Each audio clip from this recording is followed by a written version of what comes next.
What's going in? Some people call it overkill. I don't think it's overkill. I think it's necessary. I think what you see on this line up here is absolutely necessary. And the proof's in the pudding. You feed these plants these specific things. The tube liquid seaweed is phenomenal, and they love it. I've grown plants without this regimen of stuff before, and they're not very good. Well, they are, but the new Manelian Winter's Frost, that is just a different league of stuff. If you want purples and you want deep purple hues and colours that you just won't get out of strains that sometimes don't give them. I've run some decent strains, put this through before, and you get the colours that you get are phenomenal. The final senescence that this puts through is unbelievable. When it comes to it later down the line, I'll have a chat with Willie about what this is and when and how I use it. Obviously, your advanced nutrients, I think, if you're on synthetics, this is the best.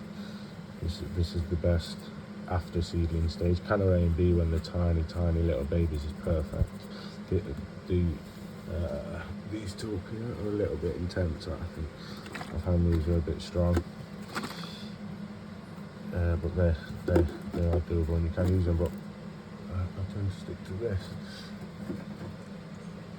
So, your A and B, easy stuff. It's on the label, does what it needs to do.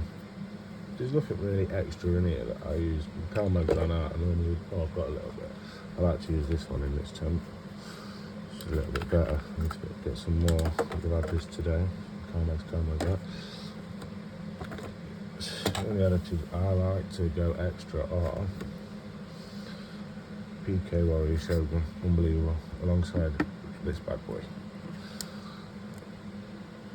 This is coffee for your plants, this. It stinks, but it is absolutely outstanding. If you've got a plant struggling or a little bit upset about anything, even not, I use it all the way through the flowering. So this is the third bottle I think I've used on this one already. It's only 250 mils. Obviously these on nearly 5 litre a day.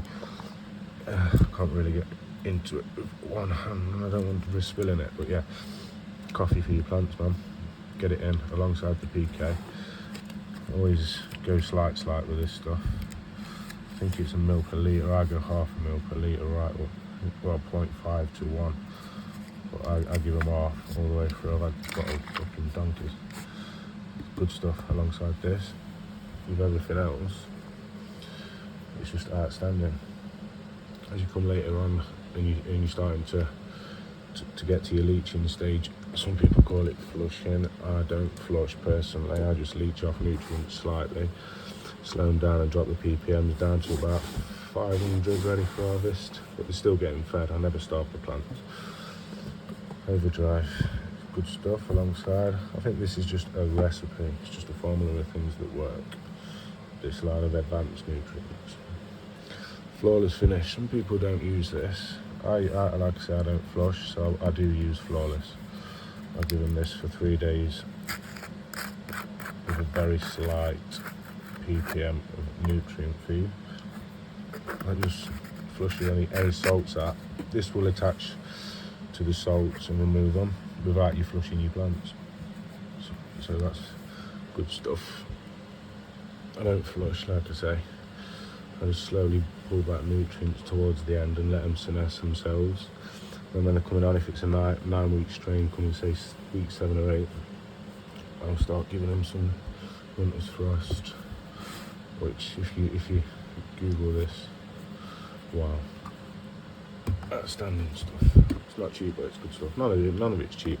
That's why I think you need to know what you're putting in them, because sometimes it's a bit gimmicky, isn't it? And you look at there's a lot of bottles out there that do a lot of this, and that you can triple this or quadruple this amount of stuff. I've done it before.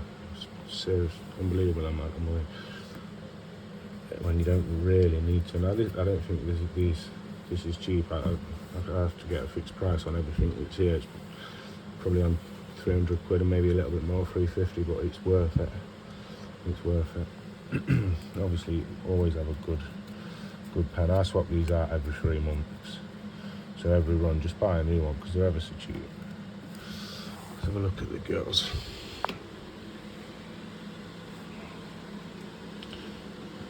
And we've just gone on to day 15. Got 2 with 10-week flowering strains in there. You can see where they are at the back there. So glazed gushers, she's a 10-weeker, and a super sour critical, I think. I can't remember what that one is over there. Sour diesel or something. She's a 10-week strain. You've got your RS11s in the middle. RS11, RS11, and RS11. This is a... I don't know. I'll have a look. I'll have a look. To be fair, it was just about getting the RS11s in. And the other plants, these weren't going to stay, as you know. But they did end up staying. There's a mouthwash there. She's gorgeous little thing. I always like to do a baby one. So look at that. The roots are coming through.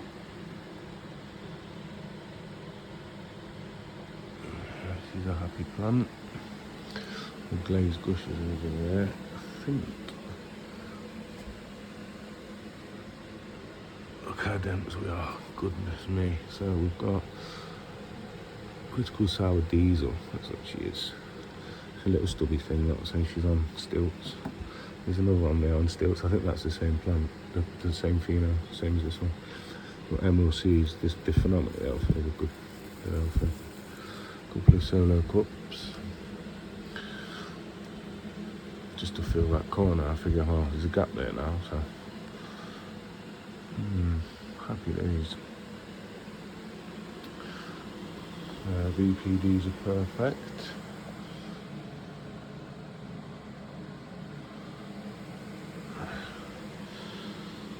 Yeah, everything's cruising now. I'm going to lift the lights up, move some stuff around.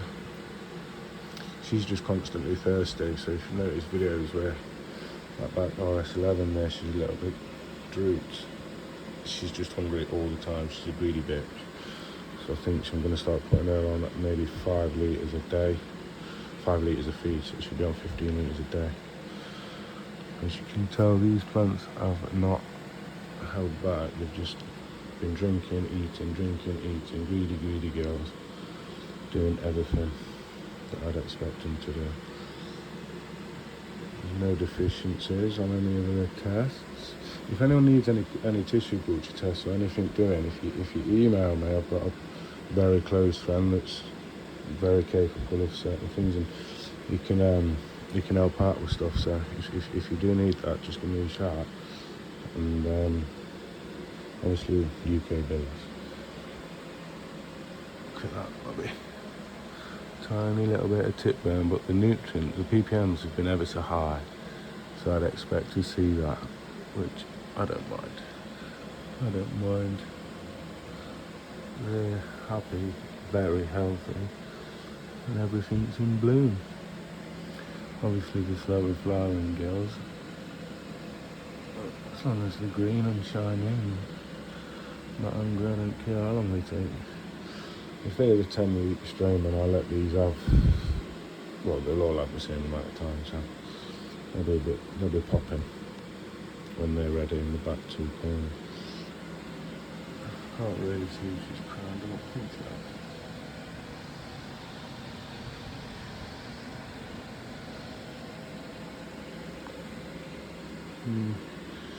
Happy days. Right guys, happy growing.